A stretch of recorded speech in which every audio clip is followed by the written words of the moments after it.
My name is Lindsey Baxter Griffith. I'm the U.S. Policy and Advocacy Director here at Clean Air Task Force.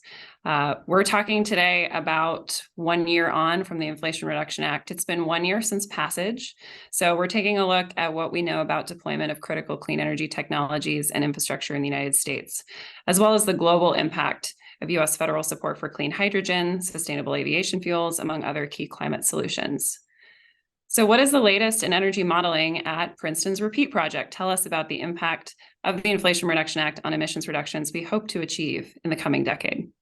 So yeah, we refreshed our analysis recently to look at a range of possible outcomes that could be delivered by the Inflation Reduction Act. And we find, as we did in our preliminary analysis, that the IRA is really a game changer in the pace of decarbonization. It's going to roughly double the projected pace of emissions reductions in the US relative to a frozen policy scenario in a world where IRA had not passed. That gets us to about 4% per year annual decarbonization rate. That's great. That'll get us far along the track, but it's also not sufficient to meet our 2030 climate goals. To hit those targets, which would require us to get to half of our peak emissions levels by 2030, we need to be decarbonizing at about 6% per year. So this has pushed the U.S. into a really accelerated pace, but we have to do even more and work even harder to get to those 2030 goals. John, Rhodium Group has performed similar analysis to Princeton. So what were your findings? Yeah, every year we do a whole current policy forecast of where U.S. emissions are going to go under not just federal policy, but new state actions and roll it all together. And this year was a lot of fun because it was the first time we could put in serious federal climate legislation into the work. And we found that through 2030, emissions get down to 29 to 42% below 2005 levels, which is very much a meaningful departure from where it would have been without the IRA and our work previously, and was super exciting to see. And the other, I think, important thing is, with the IRA going out well into the 2030s, we actually see that trend continue. So we see emissions get to, in the neighborhood of 50% below 05 by 2035, which is exciting. But the thing it doesn't do is get us to the U.S. National goals on climate mitigation of 50 to 52% by 2030, right? So the good news is a lot of new progress and a lot of exciting things ahead, but not enough to maintain the pace we need to get to where we want to go. Yeah, that's another good way to kind of get your head around it. Basically, we're running about 4 to 5 years behind schedule, right? Yeah. So we'll hit that 50% target in 2034, 2035, somewhere around there. We need to pick up the pace if we want to hit it by 2030. And we know that time is short here, so it's important to keep moving.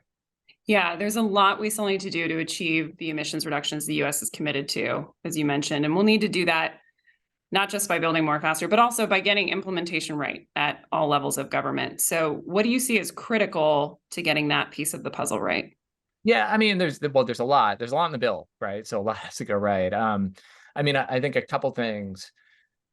Certainty really matters here. And so, good rules matter too, but just understanding how to use these new credits or new formulations of these credits is a big part of unlocking the new investment that those credits can achieve. And then on top of that, getting one other interesting and underappreciated part of the IRA is that a lot of new actors can claim the credits directly, and they're not used to doing that, right? So making sure that state governments, NGOs actually can go out and know how to use these credits clearly and quickly, and that it's even just available to them, I think it really expands the universe of opportunities. But getting the rules right, in particular for certain credits, can be really, really important for outcomes. Businesses are pretty responsive to the bottom line. So getting those tax credits rolled out and working well and educating people on what's available is going to be pretty important there also. And then there's the acceleration of renewable energy deployment in the electricity sector. There's a range of support for, basically the full portfolio of clean electricity resources in this bill, including nuclear and advanced geothermal and CCS and others. But because of their maturity and scale, it's going to be wind and solar that do the bulk of the emissions reductions over the next decade. And there, we're expanding and extending and modifying existing tax credits, but they're modified quite significantly. We're adding bonus credits that allow you to claim more, a larger credit if you buy American content for your wind or solar facilities or others. You can get more if you build in certain energy communities around the country. You have to meet prevailing wage and apprenticeship requirements.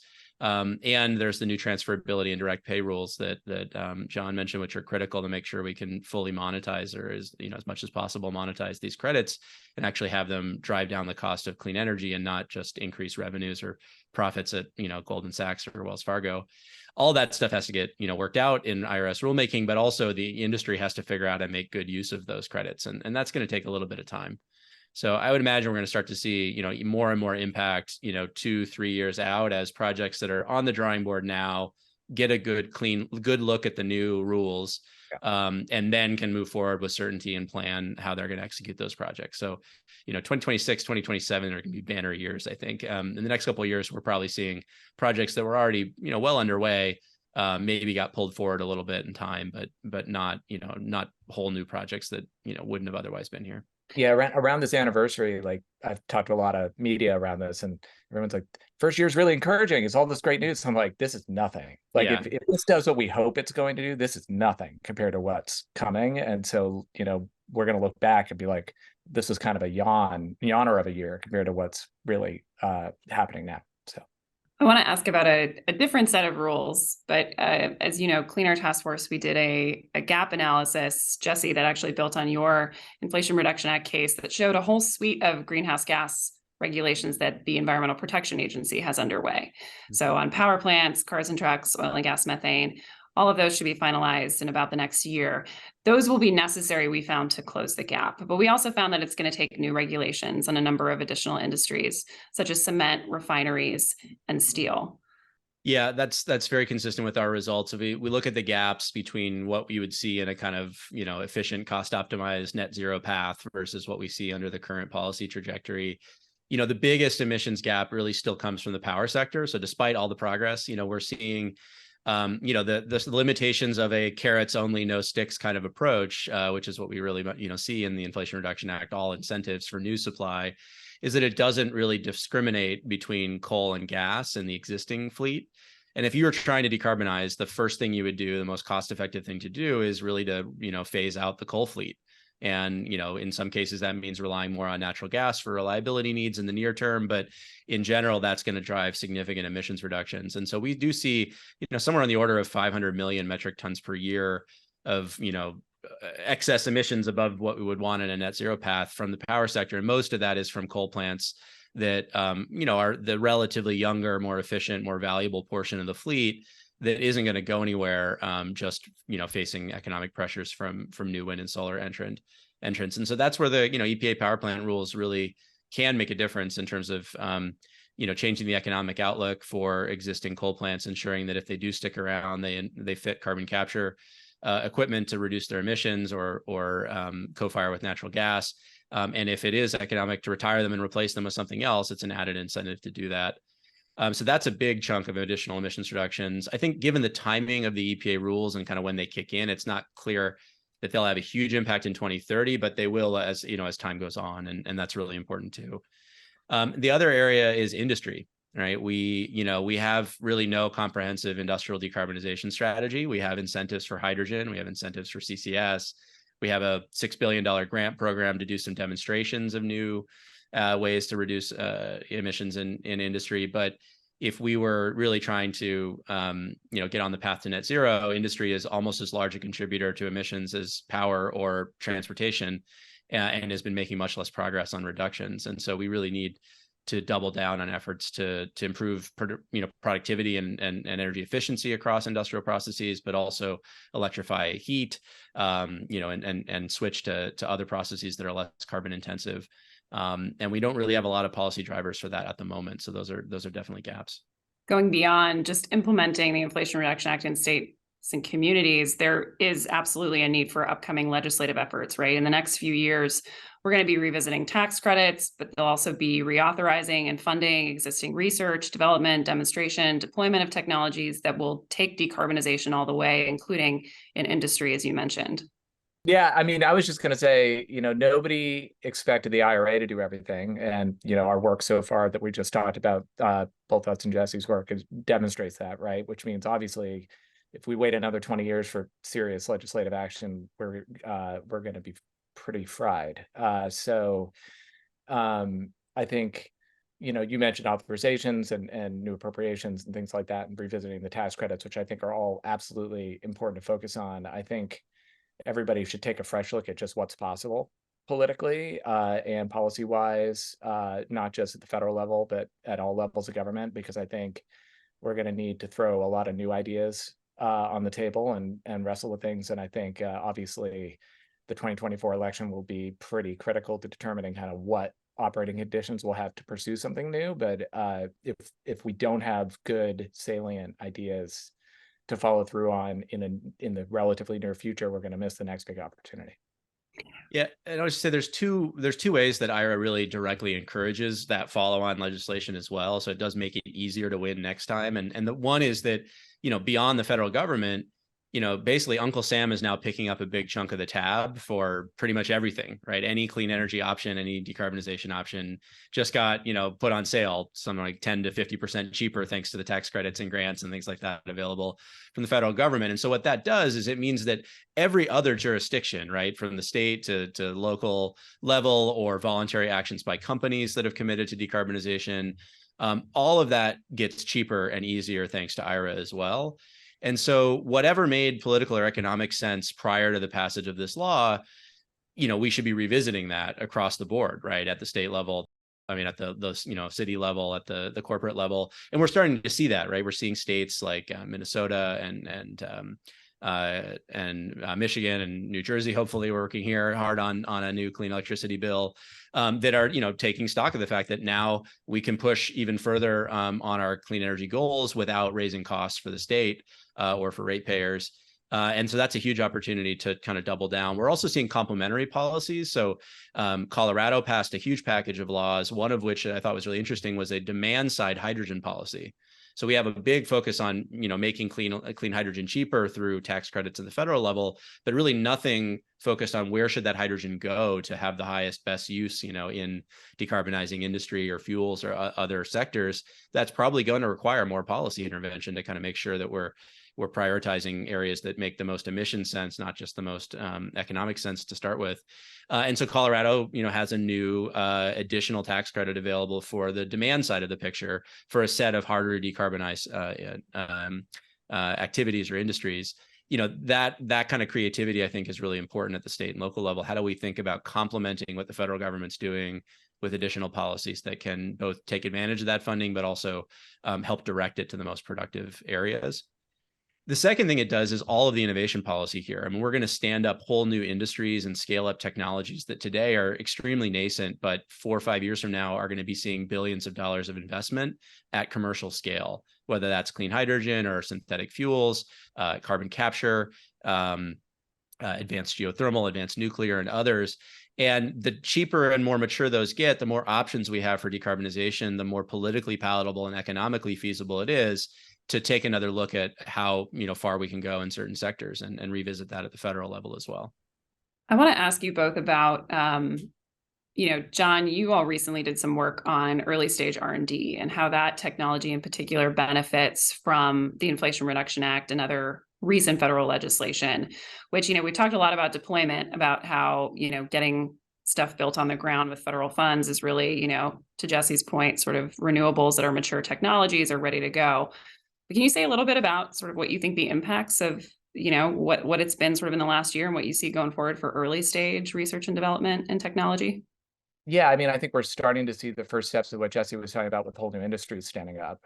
And this is the kind of stuff that we've seen it with wind and solar, but that was kind of a single, major development in a single decade, like wind in the 90s and then solar in the 2000s. And obviously, if we're going to get to net zero by mid-century, we need way more success than that faster.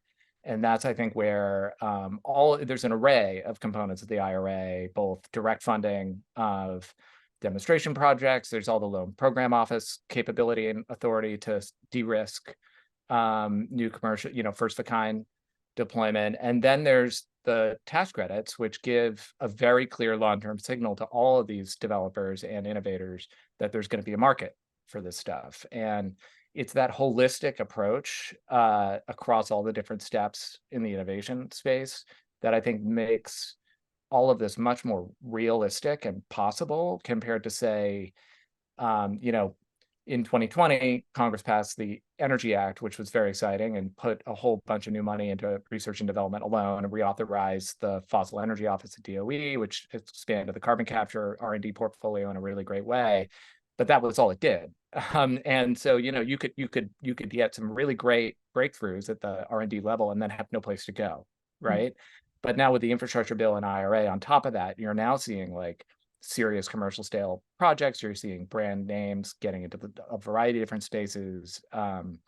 And that's the kind of activity we're going to need to really stand this stuff up. And I'll say also, like, another thing about the IRA is a lot of these mechanisms are technology agnostic. Some of them are specific, like hydrogen or carbon capture, but there's a whole bunch of stuff we don't even really know beyond lab scale right now that has a shot because of these programs, and wouldn't have if the bill wasn't passed a year ago. So I think there's still a very much like a very big potential upside here that, like, I think nobody's really, it's too early to quantify.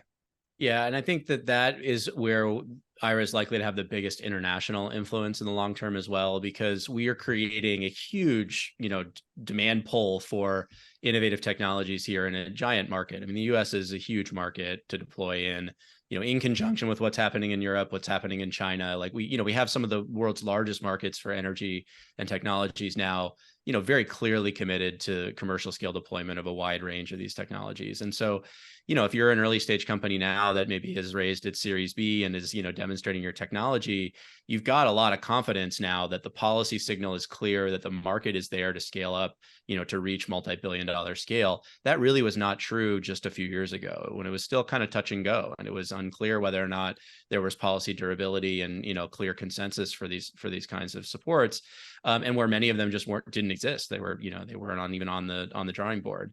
I mean, the way we are going to accelerate global decarbonization is by making clean energy technologies cheaper. And we've done that successfully. We, broadly across China, the US, Japan, Germany, elsewhere, collectively laid the policy foundation to drive the cost of wind down by 2/3 over the last decade, the cost of solar by an order of magnitude. Lithium ion batteries similarly have fallen by 90%. As they receive that kind of policy support. And so the fact that we now have that in place for a range of other technologies, it makes me far more optimistic than I was a couple of years ago.